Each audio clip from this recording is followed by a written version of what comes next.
too far inside.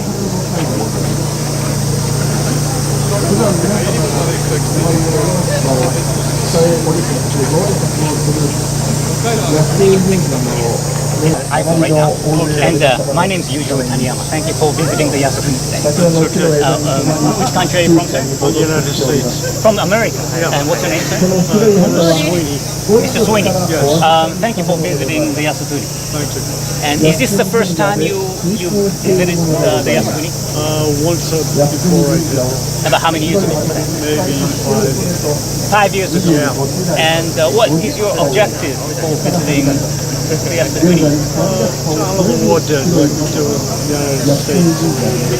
The veterans should be honored. You mean those the veterans, the American veterans in Arlington? You mean? Yes, and the veterans here in Japan. But as you may already know, like the China and South Korea, they often criticize Japanese prime ministers from visiting the Yasukuni. What do you think about that? What is your perspective on that? Easy. Just visit the shrine. Don't worry about China or South Korea. They're interfering in your affairs.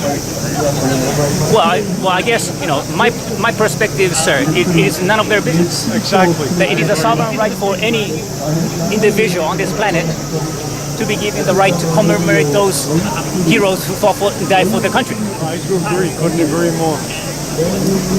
So thank you very much, sir. You're welcome. And please have a pleasant stay. Thank you. Thank you. Thank you very much. Nice to meet you, sir. Thank you. Thank you. Thank you.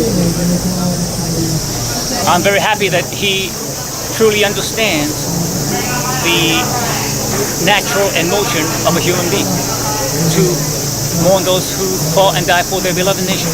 Let's continue. Good morning, good afternoon, and good evening, ladies and gentlemen, and welcome to JB, Japan Broadcasting.net live broadcast. I'm your host, Yujiro Taniyama, talking to you live from the center of Tokyo, here at the Yasukuni Shrine. Well, ladies and gentlemen, it is very hot today, around 36, 37, 38, nearly 40 degrees centigrade. And 68 years ago, on this very day, 15th of March, 1945, marked the end of World War II for Japan. Japan surrendered to the United States. And today, JB film crew and I have come to the Yasukuni in order to mourn and commemorate the souls of those who fought and died for their beloved nation. And at the same time, our main objective of this live broadcast is to convey the true faith of Yasukuni Shrine for the better understanding of the world we live in, for Japan, and the better understanding of Yasukuni Shrine. Unfortunately, ladies and gentlemen, I am not a right-wing nationalist. I'm just a patriot, just like you. And I would like you to stand on a fair and balanced manner, fair and balanced point of view regarding this Yasukuni Shrine issue.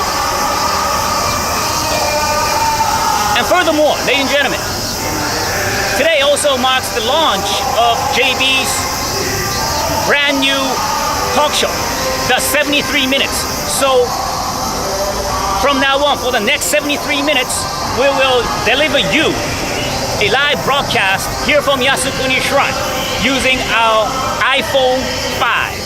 So we're broadcasting to you live here on Ustream, and the sound might not be so good. Sound and the vision might not be so good because we're using iPhone, but our team will do very best.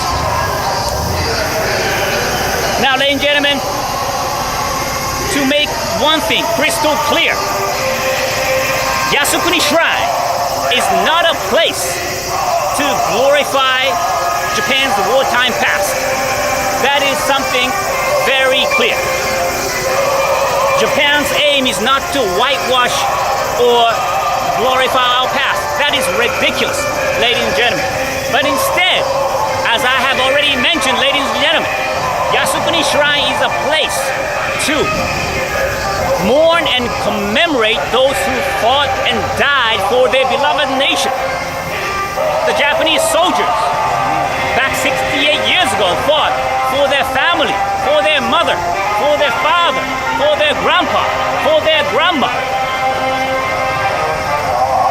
And it is a human act and natural desire for every single Japanese, from homeless to the Prime Minister, to visit this place whenever they want to. That is democracy. That is free speech. That is human rights. Regardless you're black, you're white, you're yellow, or you're red, or purple, or green, regardless the color of your skin, ladies and gentlemen, it is a sovereign right of any sovereign nation to pay respect to those who fought and died for their country. Just like Mr. Bill Clinton, Mr. George W. Bush, the former president of the United States, visits the Arlington National Cemetery in Virginia State in America, or the Americans. They pay respect to those soldiers who fought and died for their beloved nation in Iraq War, in Afghanistan, in Vietnam, in World War II. And that is exactly the same with the Japanese. So, ladies and gentlemen, this is a live broadcast from JB, Japan Broadcasting.net. I am Yujiro Taniyama talking to you on the 68th anniversary since Japan's surrender on the 15th of August 1945. And to make long things short, Yasukuni Shrine was established in 1869 to mourn those who fought and died in the Boshin War. Boshin War was a civil war amidst Japan's Meiji restoration, modernization of Japan. So the Boshin War was from 1868 to 1869. And since then, the samurais who fought and died for Japan are enshrined here. In 1894,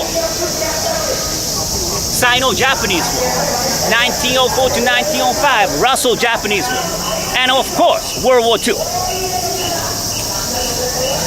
So as you see, this place, Yasukuni Shrine, should always remain in tranquility, in silence.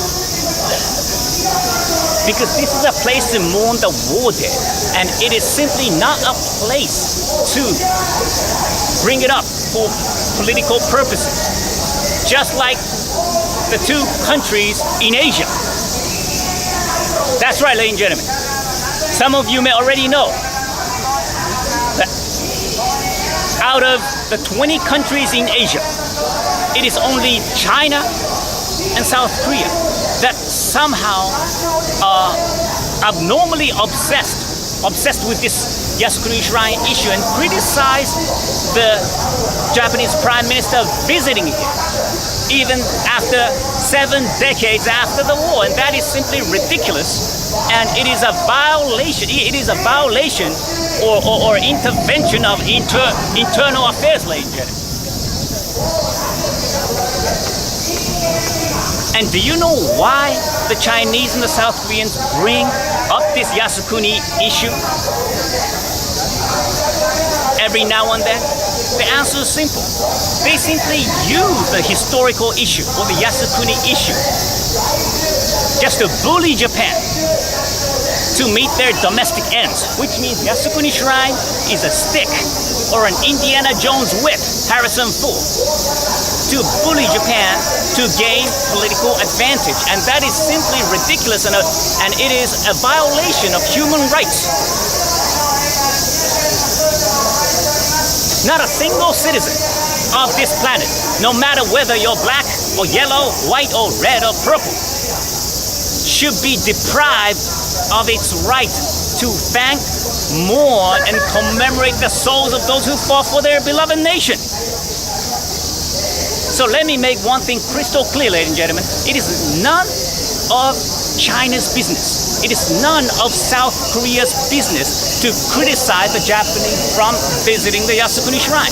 It is freedom of expression. It is freedom of speech and the freedom of democracy. And I just mentioned, ladies and gentlemen, that only 2 countries out of 20 countries in Asia criticize the Japanese Prime Minister visiting here, and that is Communist Beijing and Nationalist South Korea, and the rest of the nations.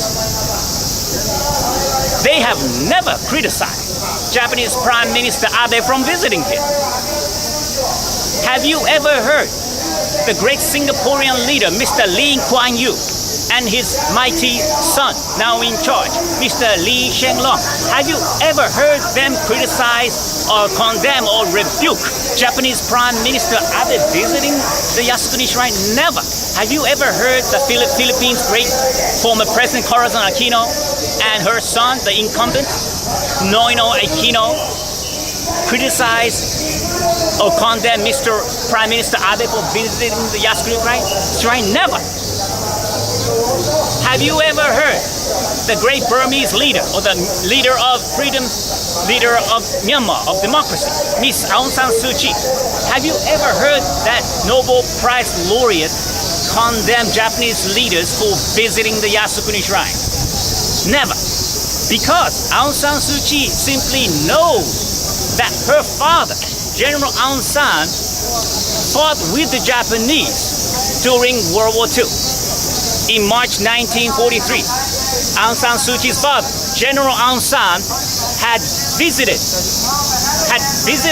Japan in order to gain political support and military support to the Japanese in order to free Burma from harsh British colonial rule. That is history, ladies and gentlemen.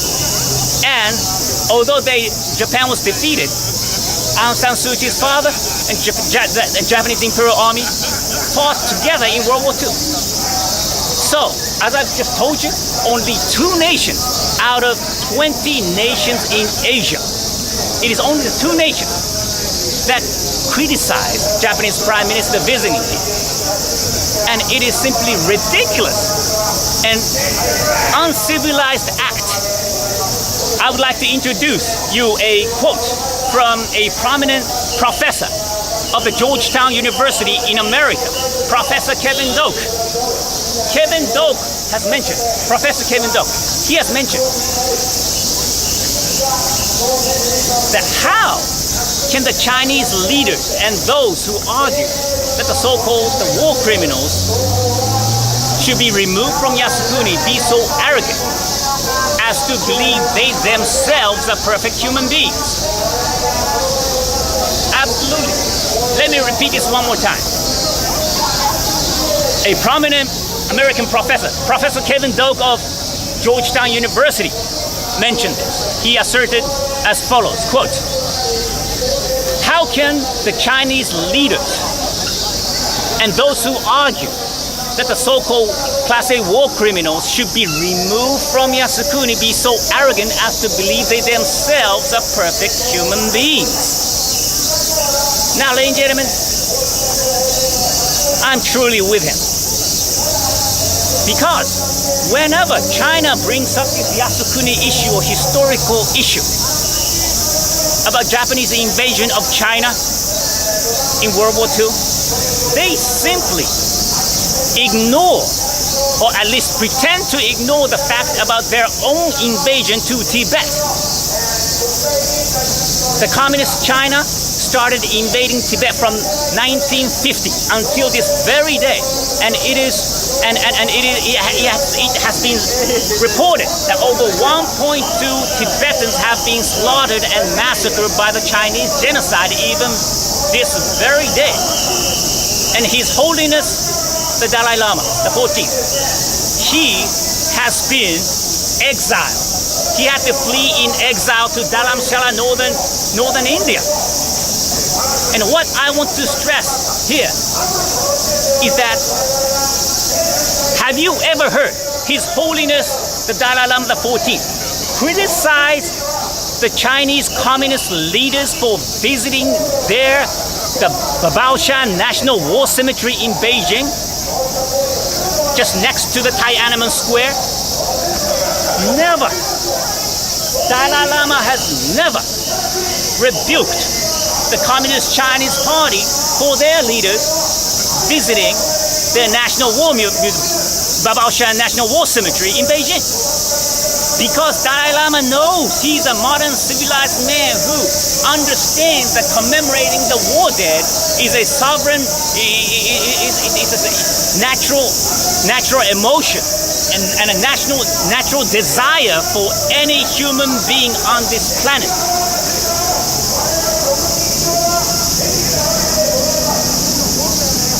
And that is the same with other Asian leaders, ladies and gentlemen.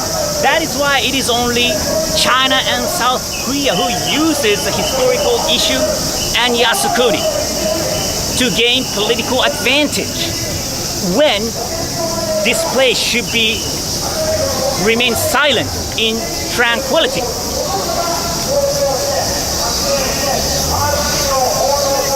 Now, ladies and gentlemen, my name is Yujiro Taniyama, and I'm broadcasting to you live the 73 minutes from Tokyo, Japan, the Yasukuni Shrine.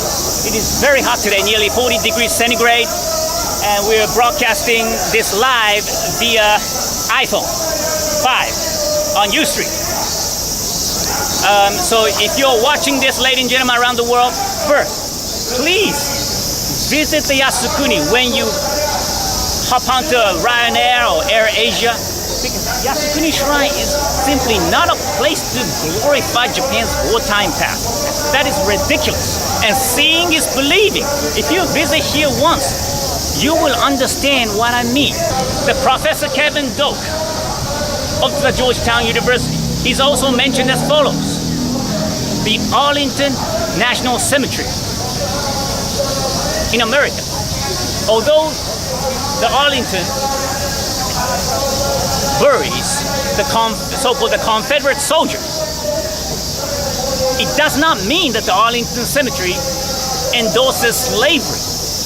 That's what Professor Kevin Doak of Georgetown University mentioned. And ladies and gentlemen, it goes just the same with the Yasukuni.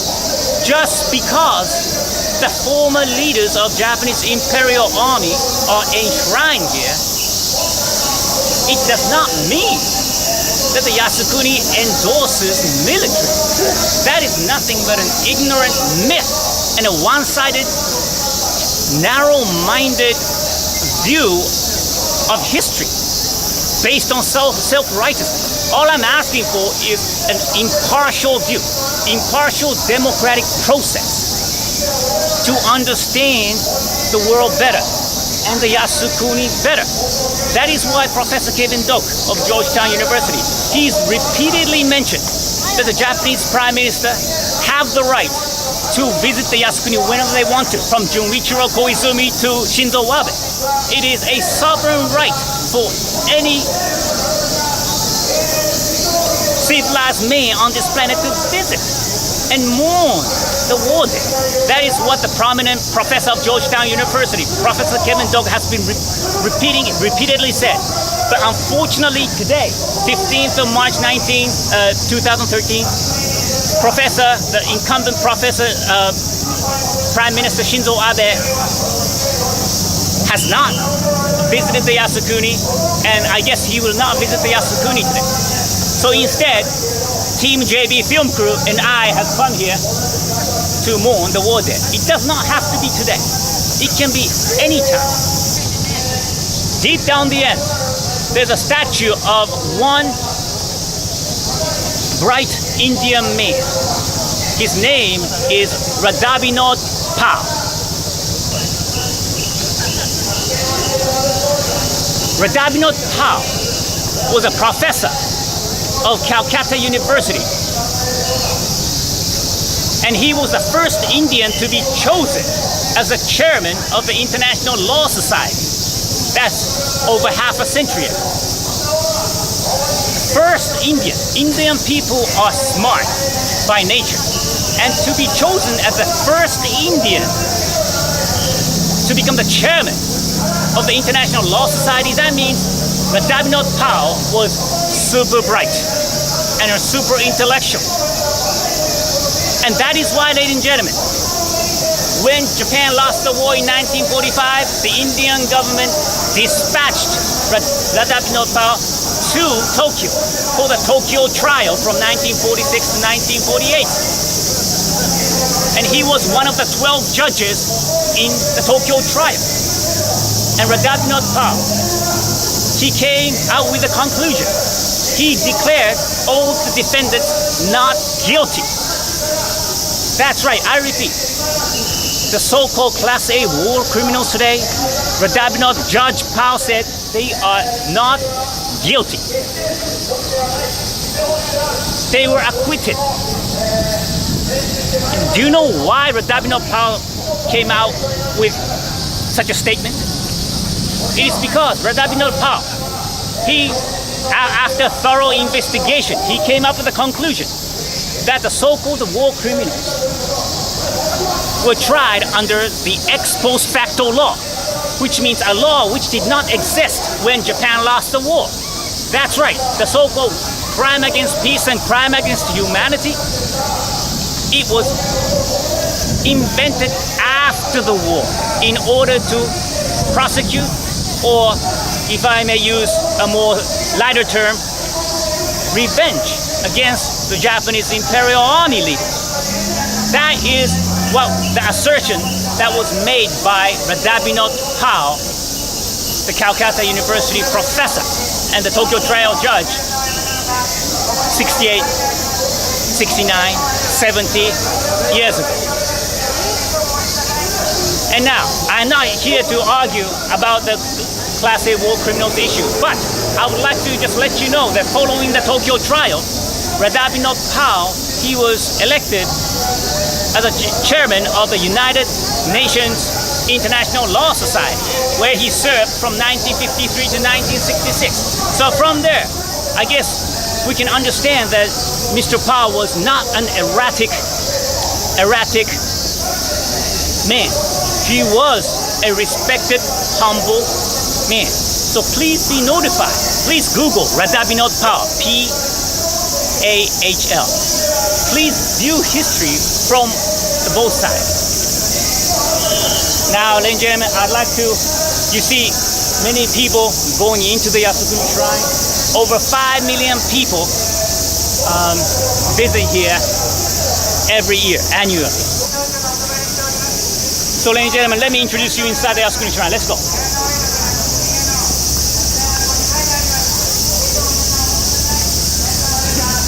So this is a live broadcast, the first broadcast too, of JB, Japan Broadcasting.net, brand new program, the 73 Minutes. And I'm your host, Yujiro Taniyama, bringing you this broadcast live from Tokyo, Japan's Yasukuni Shrine.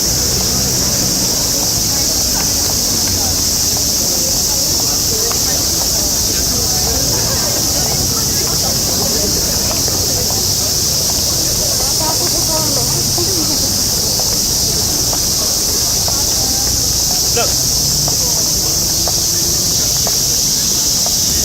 this is a Japanese flag and it says 未来の日本を担う子供たちをぜひ持ち帰ってください。女性の方は自由に持ち帰ってください。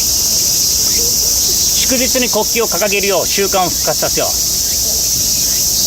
Well, it just mentions that respecting the national flag is a sovereign right for any nation. I totally agree.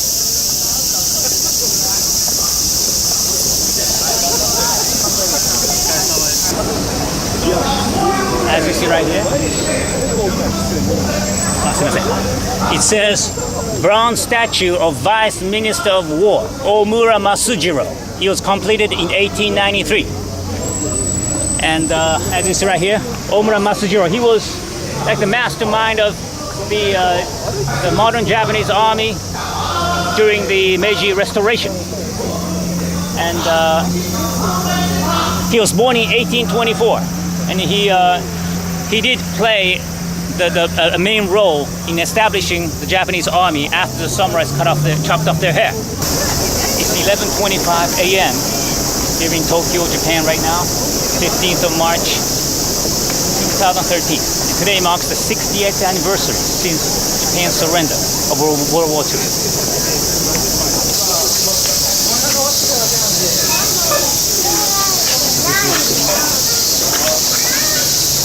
Place to purify your soul.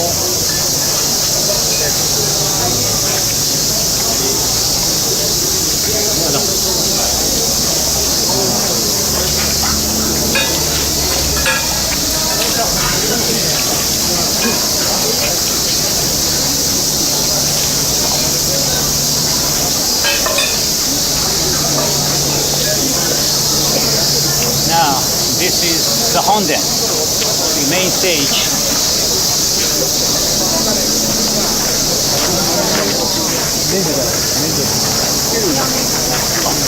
Excuse me, my name is Yasukuni, and we're broadcasting this live on iPhone. Can I interview? No. Not your face, just your voice. Why did you visit here today? Which country are you from? Only your voice. From France. From France. Thank you for visiting here. Thank you. So he was a Frenchman who visited Yasukuni today. He didn't want to be filmed, but you see dozens of foreigners visiting here too.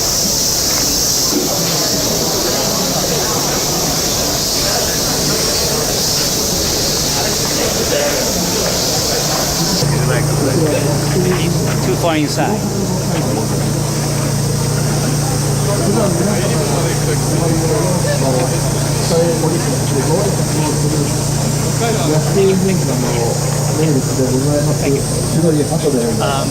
Broadcasting iPhone right now.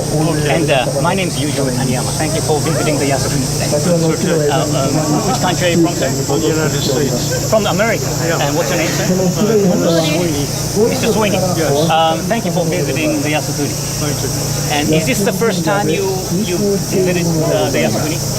Once before I did. About how many years ago? Maybe 5 years ago. Yeah. And what is your objective for visiting the Yasukuni? all of the war dead went to the United States. The veterans should be honored. You mean those the veterans, the American veterans in Arlington? You mean? Yes, and the veterans here in Japan. But as you may already know, like the China and South Korea, they often criticize Japanese prime ministers from visiting the Yasukuni. What do you think about that? What is your perspective on that? Easy. Just visit the shrine. Don't worry about China or South Korea. They're interfering in their affairs. Well, I guess my perspective, sir, it is none of their business. Exactly. That it is a sovereign right for any individual on this planet to be given the right to commemorate those heroes who fought for, died for the country. I do agree. Couldn't agree more. So thank you very much, sir. You're welcome. And please have a pleasant stay. Thank you. Thank you. Thank you very much. Nice to meet you, sir. Thank you. Thank you. Thank you.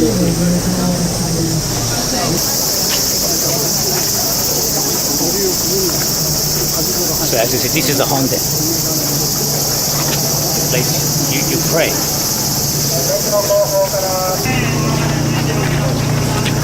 It is so hot, ladies and gentlemen. Yasukuni has provided us with a mist.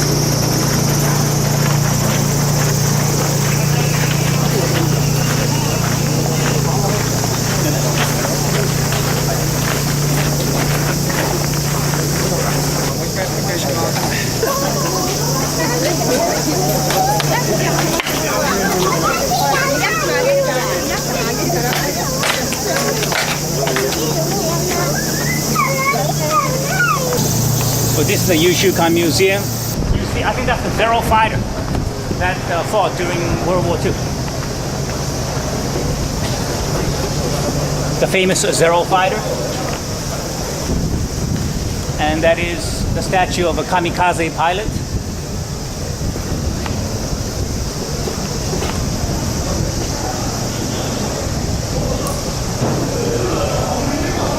None of the kamikaze pilots, I guess, wanted to die. But to serve their country and protect their families, they had to. And we, the Japanese, visit here, just like that Mr. Sweeney, the American man we interviewed just a while ago, to commemorate those just like the kamikaze pilots who fought for their beloved nation. So next, I'd like to introduce you, ladies and gentlemen, is Radhabinot Pal, the man, the professor of Calcutta University and one of the 12 judges of the Tokyo trial. That's his photograph right there.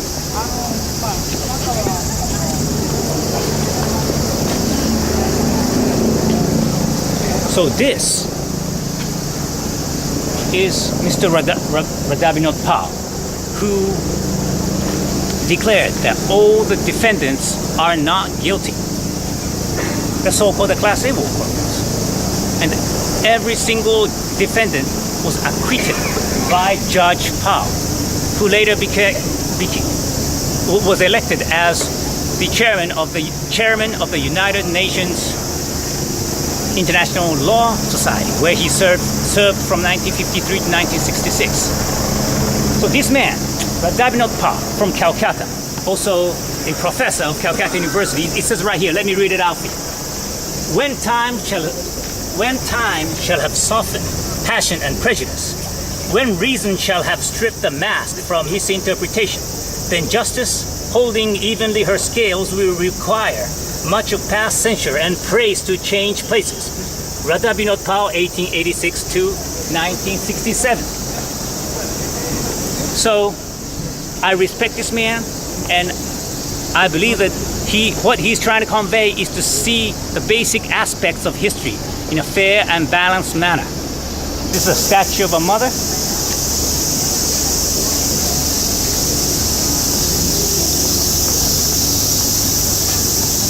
And that is the Golden Pagoda in Rangoon, Burma, the photo of Burma, when Japan and Aung San Suu Kyi's father, General Aung San, fought together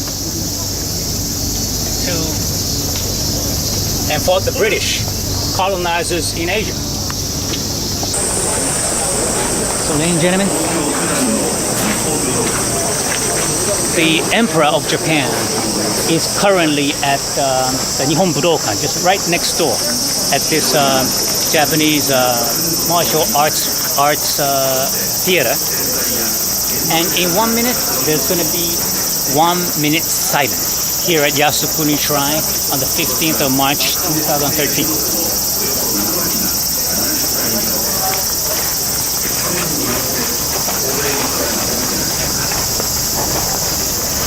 So this 1 minute will be the last moment of our live broadcast. That's 73 minutes. I'm your TV host, Yujiro Taniyama. Thank you for watching the show. Live broadcast using iPhone 5 on behalf of Team JB Film Crew.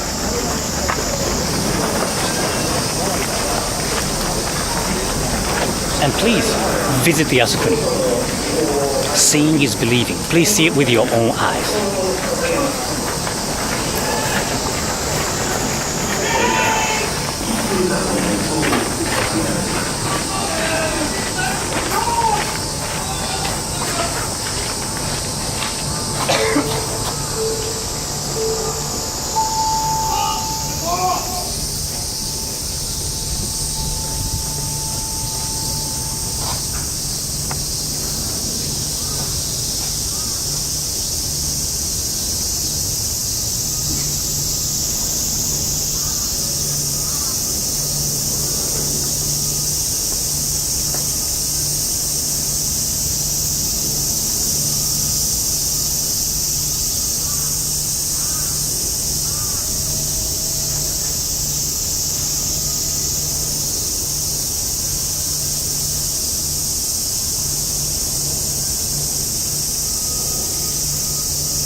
There's going to be words from the Emperor of Japan.